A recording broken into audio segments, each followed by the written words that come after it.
Hey, what's up, High-Low News family? Welcome to another episode of Can We Talk? High-Low News is podcast where we talk to dope people in the community doing dope things.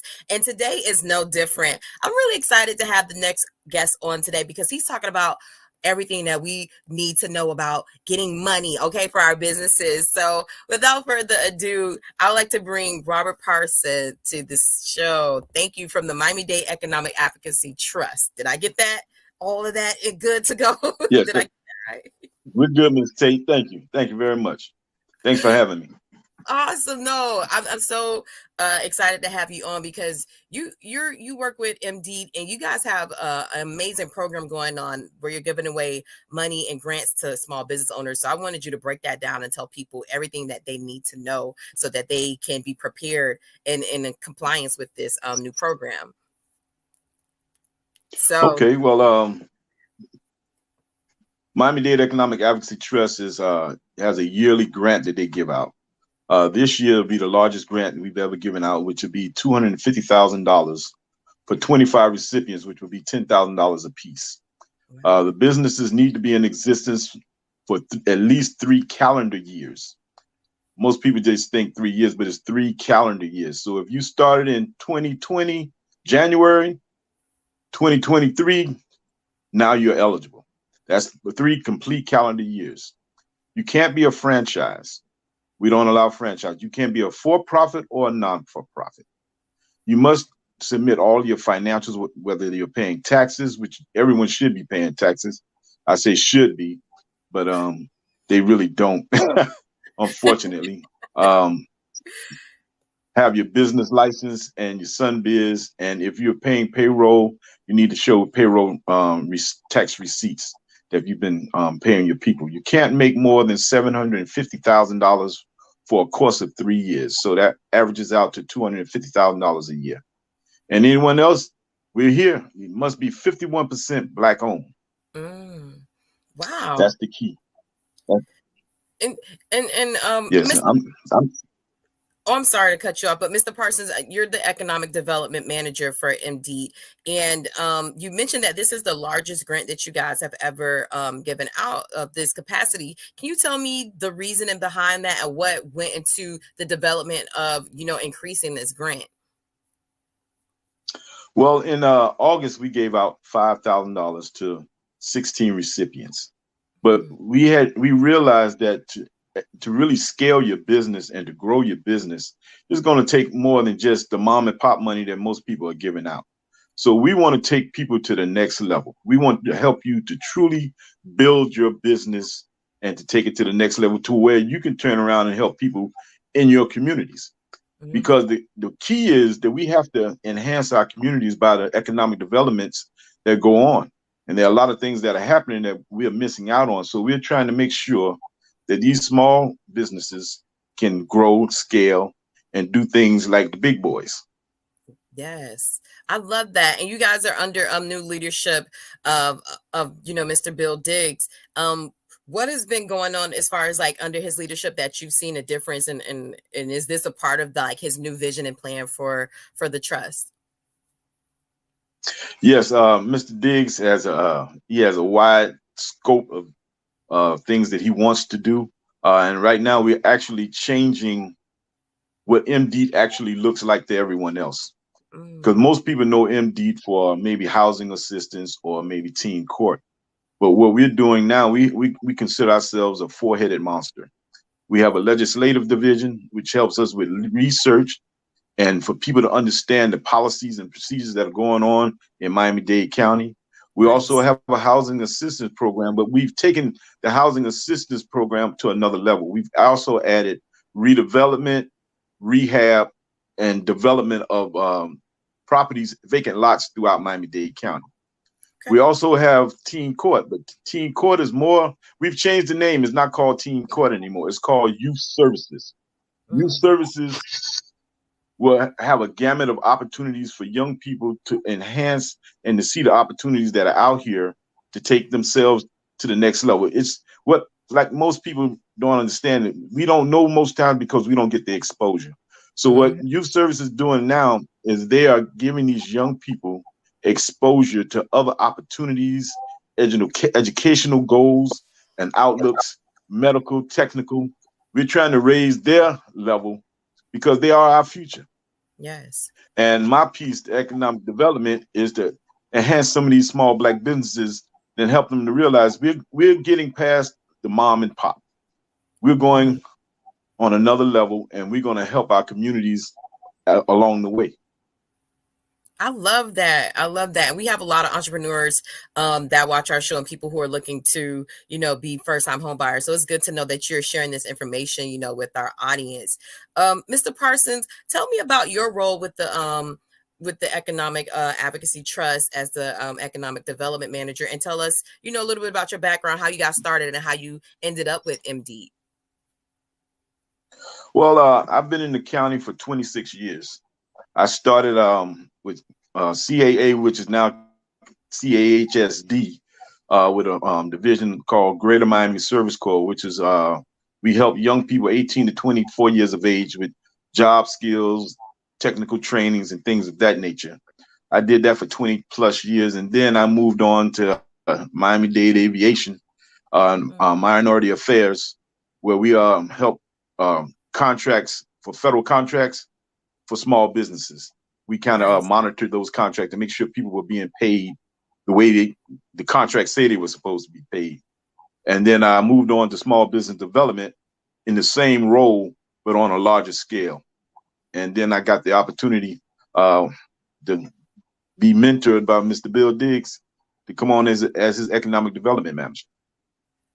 Nice. I love that. And congratulations on all the work that you've been doing, in this capacity. Are you, Thank you. here at Hello News, we like to talk to, you're welcome. Here at Hello News, we like to talk about people's background and where they're from. Are you from South Florida? Are you from Miami? Well, yes, I went to Richmond Junior High, Miami Killian, and then I matriculated off to Morris Brown College in Atlanta. Awesome. Okay, so you homegrown. You 305. This is home. That's what's up. That's what's up. And for you, you've seen the transformation and the growth over the years. So tell me about like the importance, because you guys said specifically for this grant is for Black-owned businesses. Can you tell me about the importance of that, especially for Black businesses in Miami-Dade County?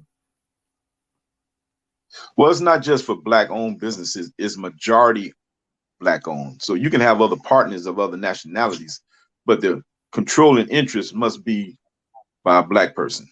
So, and people get it construed. You could be a Black Hispanic or a Black whatever, but as long as you Black, I tell people when the police pull up, what do they see you as? That determines who you are. Right. So it's kind of insensitive and it's kind of being real.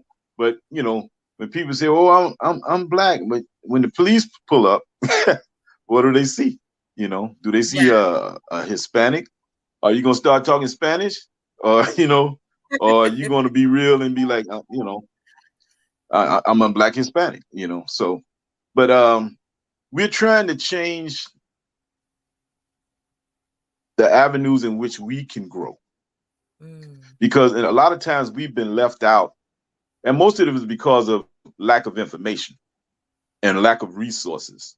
So Mr. Diggs' charge is that we're going to have more resources out there for the Black community, and we're going to have more information opportunities for them to receive these resources, because I had 4 workshops for the grant, and in that process, I bring people along with me that we partner with.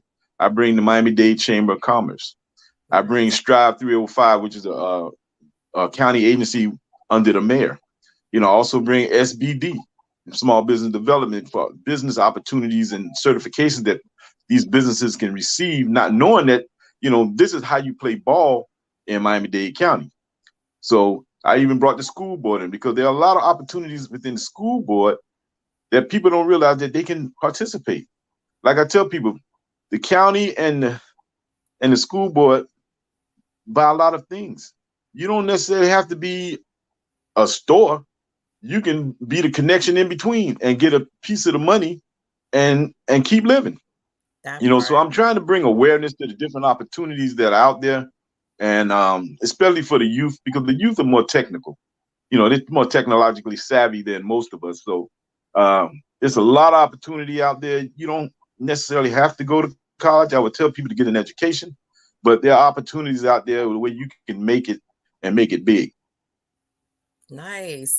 I love that. And you made some really good points about like doing business with, government and how that can be an economic driver and liberation for a lot of our businesses to grow and scale. So I'm so glad that you guys are doing the work in this space.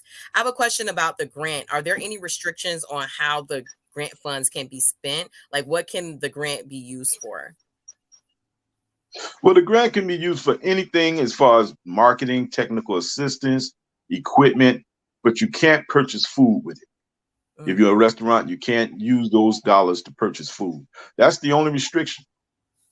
Can you hire, let's say, a part-time employee with it, or could it be used for that as well? Of course, if $10,000 is going to benefit you in bringing on one extra person to help do some things to get you to where you could run your business and stop being a part of the business, that's what most people fail to realize. We're so busy in the business that we don't get a chance to run the business. So if that is going to give you that opportunity, great, take it and run with it. No, that's what's up. I really appreciate you for saying that. And also, too, the fact that you guys are being intentional in this work, especially with this grant, because a lot of grants are very restrictive and you can't do what you need to do to focus on your business. But you guys have been really specific and intentional about understanding the pain points that businesses in the community have. So thank you for that. Definitely. Before I let you go, I want to give you another opportunity just to give people information on where they can get the grant application and fill it out so that they can apply for this amazing grant. Sure. They can go to miamidade.gov/economic advocacy trust, and the MD portion will come up, and you can go to economic development and you'll see the application where it says download grant application. It's easy. It's nothing hard. Or you can contact me at 305-375-5610, and I can email you an application upon request. Okay, that's what's up. And if you're, watching the screen right now, you're watching the show, we have, we put up the flyer and we also have the website scrolling at the bottom of the screen. So you can write that down and have that information to enrich your life. Mr. Parsons, is there anything else that you would like to let people know about the grant or the programs that you have coming up at MDEAT that they need to know about? Well, I would want to tell people if you're applying for this grant, be intentional. Put your full purpose and perspectives in what you want to do with this grant money, and have your paperwork in order. A lot of people don't have their paperwork in order. When I say paperwork, they don't have their financials in order. Yeah. A lot of people don't have a business plan. A lot of people haven't paid their business tax since they started. But these are some things that you need to get in order. So you're wondering why I never get any money, why I never get funded, because most times your paperwork isn't in order. And even if you're not awarded some of this money, this will be a process in getting your paperwork together. So the next time an opportunity comes up, you can say, I'm ready. Nice. And this is an annual grant that'll open up every February? Every year. Every year? Okay. Well, the times change, but it'll be every year. Okay, so they just need to stay in tune with MD, and they'll get announcements on what happened. Definitely. And I pulled up their always check the website. Yeah, check our websites. As you said, Instagram. Our PI person, Mr. Zachary Rinkins, he always has it updated, so you'll be able to see what's happening and what's coming. And we love to see you. Yes. Shout out to Zachary. He's always keeping me updated on what's going on with MD.